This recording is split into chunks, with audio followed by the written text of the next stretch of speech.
Have you ever wondered if there are things about mediumship that you haven't been taught that would make mediumship so much easier for you to learn?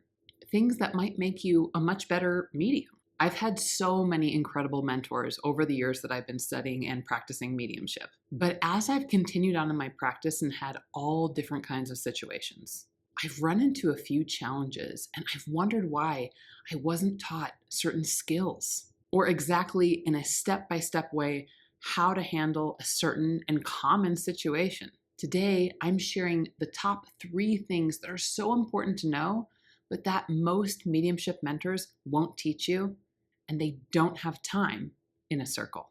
If you haven't subscribed yet, hit that subscribe button and hit the bell too if you want to be notified the next time that I create a new video about all things mediumship. I share recordings of my own readings, meditations, and more how-tos to help you develop your mediumship and take it to the next level. If I had to choose the top 3 things that I have never had a mentor talk to me in detail about, or even given me a step-by-step for, but that are so important for my practice, these 3 things that I'm about to share would be those top 3 things. These are the things that if nobody told you about them, you could end up questioning whether or not you want to be a medium. If you do have the luck to learn about them, they can majorly up-level your mediumship and have you loving your work even more. Number 1, how to handle pressure as a medium. A skill that most people don't think about when it comes to mediumship is how to handle the pressure that comes with the job. I haven't had a single mentor touch on this, except with the exception of sometimes hearing, well, just take a deep breath and get on with it. The thing is, for a lot of us, that's not always enough. I have 7 different ways that I teach my students how to handle the pressure that comes with mediumship. Here's one example. I call it creating a physical cue. When you cave into the pressure of mediumship, let's say that you're panicking because the next spiritual impression isn't coming, or that you've been getting lots of information, but you keep getting no's, or maybe you're having a hard time anchoring the link, aka identifying who the spirit is. This can cause our nervous system to act up and make us feel a little bit panicked. Every single medium has experienced this at one time or another. So what can we do?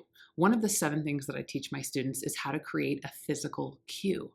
A physical cue is something you do physically with your body to tell your nervous system it's okay to settle down.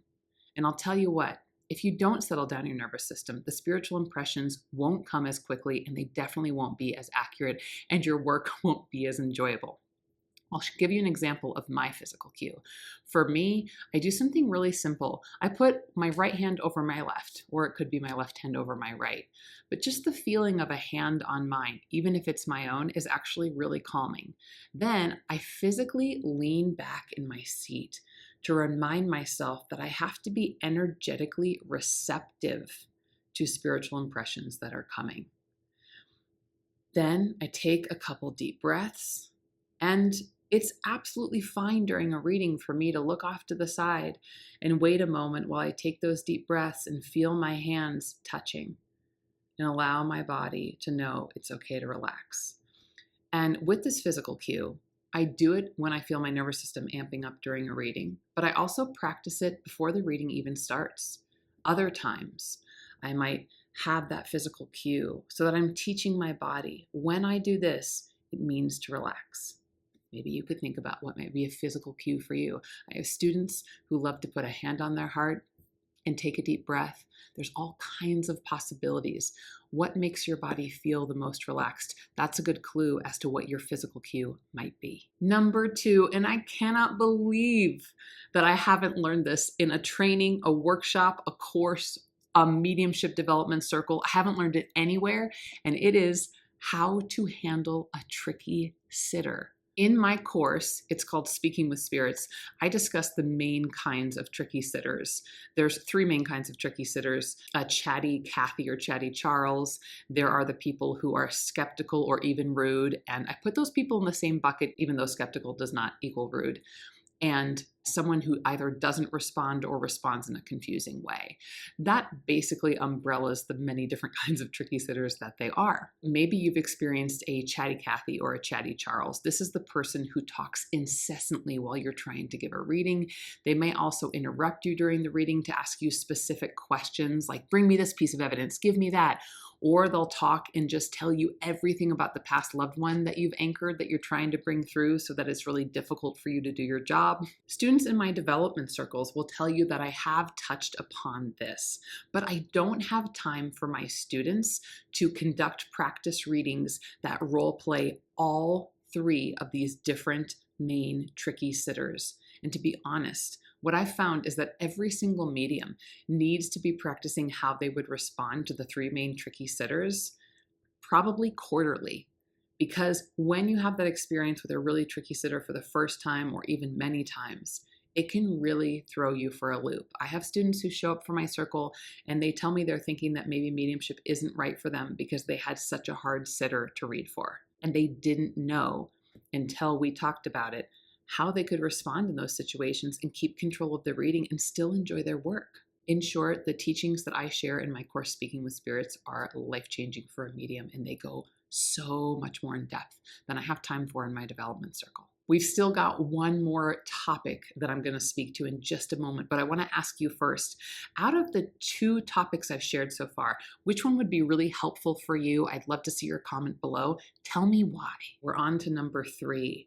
I think it's wonderful that so many mentors teach us how to speak to spirit, but it's not enough. The other thing that I have never had anyone share with me is how to develop great mediumship presentation skills.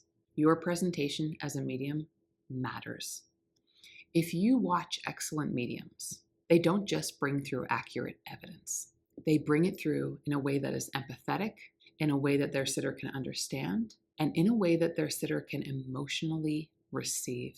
They also bring it through in a way that's easy to listen to for the sitter or for audience members in a group reading, so that it's a compelling experience. No, mediumship is not primarily entertainment, but if you are a medium who reads from stage, it is. It is so that everyone in the audience can get the same healing that those who have spirits come through directly for them get. An example of just one of the many things I teach about mediumship presentation is that you must avoid asking direct questions. So let's say that you see the image of a beach ball. Oh, I see a beach ball. Did your mom like beach balls? Did your mom buy a beach ball? Those are direct questions. I see something clairvoyantly in that example or receive a spiritual impression. It could be via any one of the clairs. And then I directly ask a specific question. I'm basically putting the work on the sitter. I'm saying, why am I seeing this? Does this make sense to you? And I haven't done any of the work as a medium that I'm supposed to do. I'm supposed to look at the beach ball and then lean into that impression, let it unfold, have my clairs come into work in conjunction, get the next spiritual impression, and start to unfold the story and then share it with my sitter. That's my job. But you'll see so many mediums have shoddy presentation skills. They get an impression and they immediately ask that direct question. What should you do instead? You need to bring through a body of evidence. And a body of evidence in my world consists of 3 to 5 pieces of evidence. So it might be, I'm seeing a beach ball right now that your mom is showing me, and I'm getting this feeling of vacation. I am obviously on a beach right now, but I also have this deep feeling of gratitude. And she's telling me that you're going on vacation and bringing your kids. Would you understand why she'd want to share this? Did you notice that I brought through 5 or 6 or 4 pieces of evidence? I couldn't count exactly. And then I presented it as a story, a short story. And I asked an open-ended question. Do you understand why she would be sharing this? I'm not prodding my sitter for information. So that's just an example of one of the many fantastic things you need to learn how to do to have great presentation skills. But I promise you there are so many more. Like, what do you do when you stumble upon information coming through that feels really sensitive that you're not sure you should share? You should also know what filler language is and how to cut it from your mediumship readings. You need to know in a step-by-step way how to communicate information that is delicate and might be hard for the sitter to hear, but is what the spirit wants you to say. I touch on these topics in my development circle, yes. But the format of circle is all about getting a chance to practice reading while you learn from a great mentor, which is amazing, yes. However, you can see here that my course is the thing that provides the format to go ahead and to go into all of these amazing topics in detail. So you're going to notice right here is a lesson in the 7th chapter of the course, how to handle that tricky sitter. That's exactly what's missed in a lot of places, but we get to go deep here. You can also see that right here we have, ta-da, handling pressure as a medium. And then look down here, professional mediumship presentation and use of language. So all 3 must-knows that most mentors leave out, they're here in this course among so many other things. In fact, now that I've taught my development circle many times and worked with all different kinds of students, I've discovered what the most important things are to put into a mediumship course that mediumship mentors just can't fit into the format of a circle. How do I know what course topics are most important? As my students practice in circle, they ask questions that we don't have time to teach an entire lesson about. That's why I ended up creating my course, Speaking with Spirits. And here's what a course like my course, Speaking with Spirits, offers that mediumship circles just don't have the capacity to include. The first thing, hands down, is that structured content that covers the A to Z of mediumship that just can't fit into the format of a development circle. The nuanced details of mediumship and the step-by-step education is easily presented in my live program format, whereas a development circle, it's a lot less formal and it focuses on creating space to practice without lessons and without highly detailed content. There's a special orientation period in my course about the must-knows for approaching mediumship development too. And I really wish this is just more information. I wish someone had told me before I started going out and giving a lot of practice readings and then becoming a professional medium. Things like how to create boundaries with spirit, how to ground and protect your energy, understanding mediumship ethics, understanding mediumship development cycles and why you feel like you're doing really well one day and not so great the next, the difference between working psychically and mediumistically, my take on negative spirits and dark energy, what emotionally and energetically sustainable mediumship looks like, and really identifying your unique goals and desires for your mediumship development. And that's just the tip of the iceberg. I cover even more than that in my course. The other thing is that in my course, you get access to detailed written content and video training lessons that take you through the teachings of my A to Z of mediumship that I don't have time to go into in development circle, including things like detailed lessons for how to understand and utilize every single clair sense, exactly how you can prepare for your readings, the step-by-step of how to give a mediumistic reading. A lot of people don't even teach that. Exactly how to navigate the readings that don't work out, because that happens sometimes. How to handle hearing no during a reading, and the many, many reasons that we do hear no. I've never had a teacher lay out all the different reasons you might hear no, which is a game changer for so many mediums and relieves so much pressure and makes their work more enjoyable.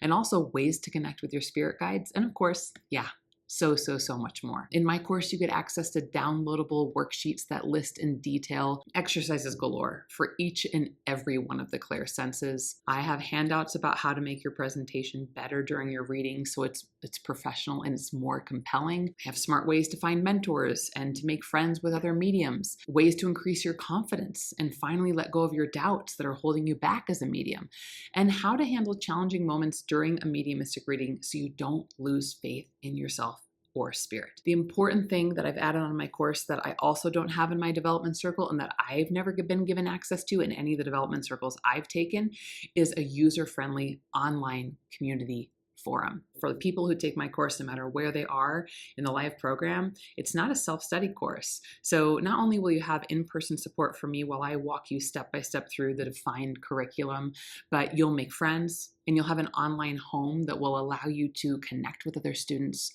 discuss lessons, share information, and practice your craft with a partner. Really develop a whole community. The thing I also love about a course is you get given assignments between calls so that you can stretch yourself as a medium and learn more effective ways to practice on your own. And at the conclusion of the Speaking with Spirits course, you'll have created that notebook that you can use indefinitely to strengthen all aspects of your mediumship. And since it's a live program, we actually have weekly Q&A time, weekly coaching time, and weekly practice time, all within one call every single week. You get personalized coaching from me, and I give a lot of feedback to everyone in class. And you get time to work psychically and mediumistically. So you still get that time to practice the new exercises you learned about and expand your spiritual toolbox. If you're interested in strengthening your clairs so you can speak to spirit, download my free guide. It's called 3 Easy Exercises to Strengthen Your Clairs and Speak to Spirit. It includes sitting in the power meditations to help you develop your mediumistic skills, and the link is below in this video description. And you can go and check out mediumshipwithmel.com/SPS to get on the waitlist for my course, Speaking with Spirits, before enrollment opens soon. Be sure to check out this video next. If you like this video, comment below, tell me what was most helpful. And once again, don't forget to subscribe and hit that bell if you want to be notified the next time that I share about all things mediumship.